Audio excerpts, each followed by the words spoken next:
Hi, I'm Sophie, and today we're going to go through a couple of poses called shoulder stand and plow pose. These are poses that you normally do at the end of a yoga practice, one of which is an inversion, and then usually we transition from that inversion into our plow pose at the end. So we're going to start lying on our back,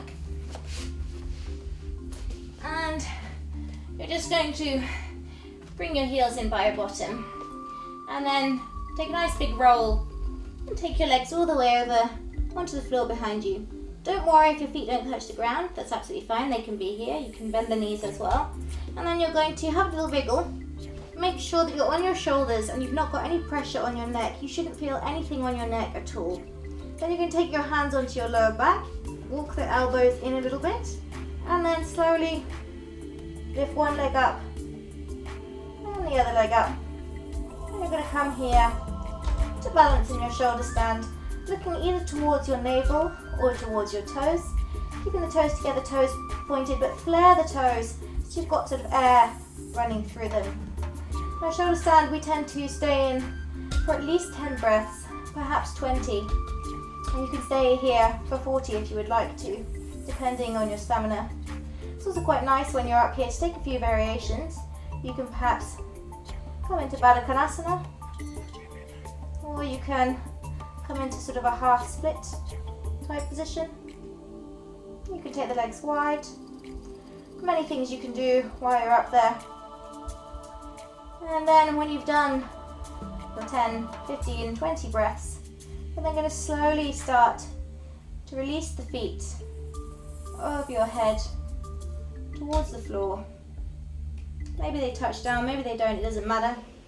Toenails onto the mat if they reach, and then release the hands down, interlace the fingers, press the palms together for your plow pose. And you're going to stay here in your plow pose again for about 5 long deep breaths.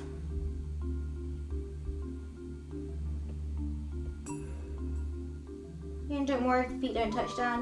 You can bend the knees. You can take it more like this. It could be on the ends of the toes, whatever is comfortable for you. And then when you've done your 5 breaths, release the hands, place the palms flat on the floor. And you want to try and get your knees as close to your face with the legs straight as possible, coming into a forward fold, basically upside down. And very slowly rolling your way all the way down onto your back. And then taking the feet slowly down and onto the mat. And then we're just going to take the counter pose to shoulder stand, which is fish pose. So you're going to take your hands underneath your bottom and then press down into your elbows, lift up through the chest, arch the back and place the crown of your head onto the mat as you point the toes. And this just stretches the neck back the other way. I'm going to breathe here again for 5, 4, 3, 2, and 1. Press into your elbows, gently draw the chin in towards the chest and come all the way down. Release the hands from underneath you. And then I find it nice after doing that just to take the hands behind the head, interlace them, and then just gently lift your chin up towards your chest, supporting with the hands, just to lengthen out the spine again. And then relaxing all the way back down and continuing with whatever finishing sequence you might like to do from here. Thank you very much for having a go at shoulder stand, plow pose and fish pose with me today.